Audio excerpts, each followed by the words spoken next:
Assalamualaikum warahmatullahi wabarakatuh. Perkenalkan, kami dari kelompok 4 akan menyampaikan presentasi yang berjudul Gradient Descent pada Linear Regression untuk memprediksi harga emas. Berikut nama anggota kami. Perkenalkan, saya Muhammad Akbar Gifari Twasikal dengan 19442380 PA 19129. Saya Zaki Nurisan dengan NIM 19445575 PA 19399. Perkenalkan, saya Muhammad Syauki Firdausi dengan NIM 19442384 PA 19133. Perkenalkan, saya Fatra Muhammad Rifat dengan NIM 19439106 PA 18929. Ya, perkenalkan, nama saya Rohadi Widakdo dengan NIM 19445573 PA 19397. Perkenalkan, nama saya Elang Arnova Azrin dengan NIM 19442370 PA 19119. Oke, sekarang masuk ke materi. Untuk latar belakangnya, emas merupakan salah satu jenis komoditi yang saat ini banyak diminati oleh para investor karena dinilai menguntungkan, di mana pergerakan dari investasi emas ini cenderung lebih stabil dan nilainya terus meningkat. Akan tetapi, meskipun investasi emas ini lebih menguntungkan, masih ada atau tetap ada faktor-faktor yang bisa mempengaruhi dari nilai tukar emas tersebut, dan biasanya dipengaruhi oleh indikator ekonomi seperti suku bunga, inflasi, dan PDB atau produk domestik bruto. Nah, dari akibat faktor-faktor tersebut, tidak menutup kemungkinan nilai tukar emas atau dari harga emas tadi akan mengalami perubahan harga, yang mana perubahan harga tersebut akan memaksa para investor untuk dapat mengambil keputusan secara cepat dan juga tepat. Maka dari itu, diperlukanlah adanya prediksi harga emas. Prediksi ini bertujuan untuk mengurangi ketidakpastian dan membuat perkiraan yang lebih baik untuk apa yang akan terjadi di masa depan. Selanjutnya, salah satu metode yang dapat dilakukan untuk memprediksi harga emas ini adalah dengan cara menggunakan metode linear yang dioptimalisasikan dengan menggunakan gradient descent.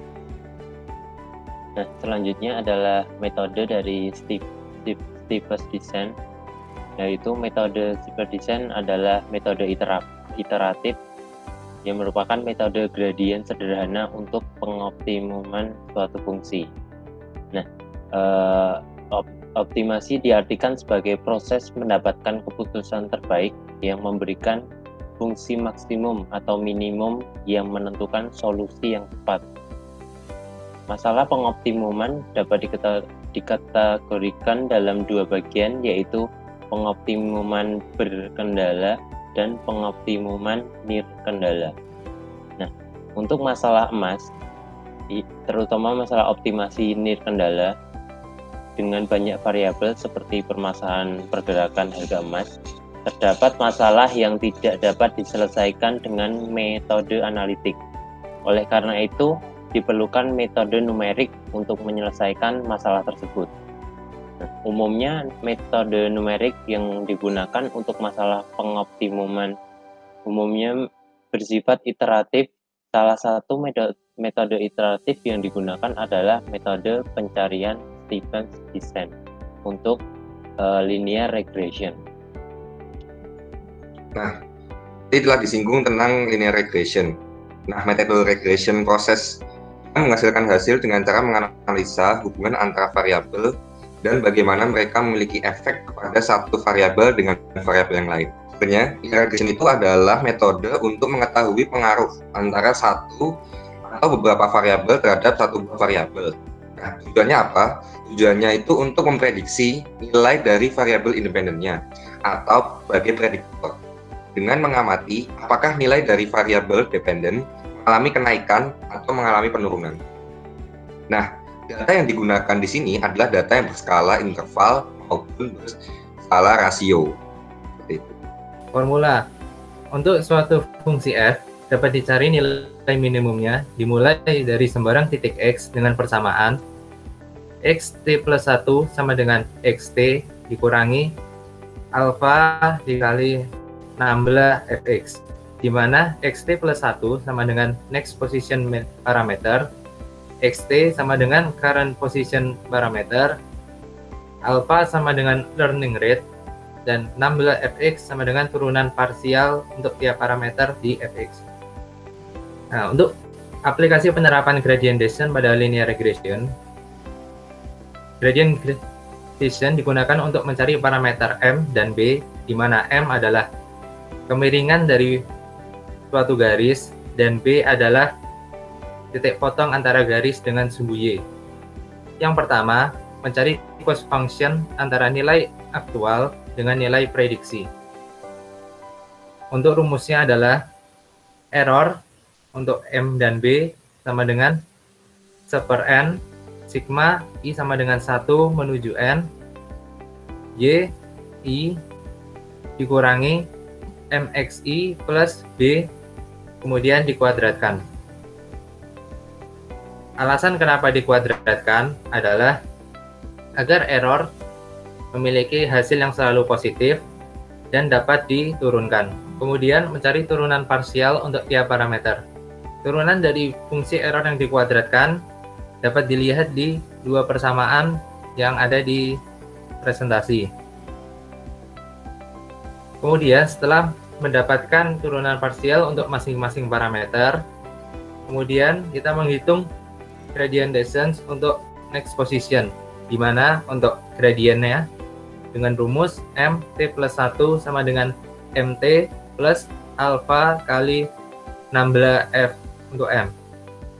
Kemudian untuk b dengan rumus bt plus 1 sama dengan bt plus alpha kali 16f untuk b. Selanjutnya untuk penerapannya pada bahasa pemrograman Python, pertama kita import dulu library-library yang dibutuhkan seperti NumPy, Pandas, Matplot, dan io. Selanjutnya kita upload file yang berekstensi CSV, spared value.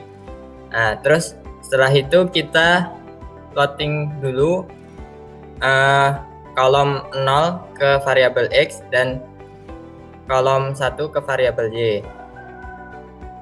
Selanjutnya kita plotting dulu apa tadi yang variabel x sama y dengan plt scatter x, y untuk mengetahui apakah data tersebut sudah bisa muncul ditampilkan atau belum. Terus perintah pltso untuk menampilkan plottingan tersebut. Mula-mula kita inisialisasi dulu m sama dengan 0 dan b sama dengan 0. Terus learning rate-nya kita sebisa mungkin sangat kecil. Di sini kita menggunakan 0,0001. Terus iterasinya sejumlah 1000 buah. Terus kita hitung satu kali iterasi tersebut dengan formula yang telah dijelaskan di atas, seperti pada gambar ini. Setelah itu kita print nilai m dan b-nya. Selanjutnya kita plotting gradient m tadi yang sudah kita dapat, atau ini y prediction sama dengan m kali x plus b tersebut pada data yang sudah ada tadi yang sudah kita upload dengan menggunakan perintah seperti pada gambar, seperti pada presentasi. Gambar pada sebelah kiri ini adalah data yang sebelum dibuat gradient status descent-nya. Yang sebelah kanan ialah yang udah dibuat gradiennya, yaitu ini garis biru. Dan titik-titik ini berupa data tadi. Oke, kesimpulannya adalah emas memiliki perubahan harga dari waktu ke waktu. Salah satu metode yang dapat membantu memprediksi supply dan demand emas adalah dengan cara metode linear regresi dan memenuhi parameter-parameter pada linear regresi yang dapat digunakan untuk memprediksi harga emas di waktu selanjutnya. sekian presentasi dari kami. Apabila ada kesalahan, kami mohon maaf. Terima kasih. Wassalamualaikum warahmatullahi wabarakatuh.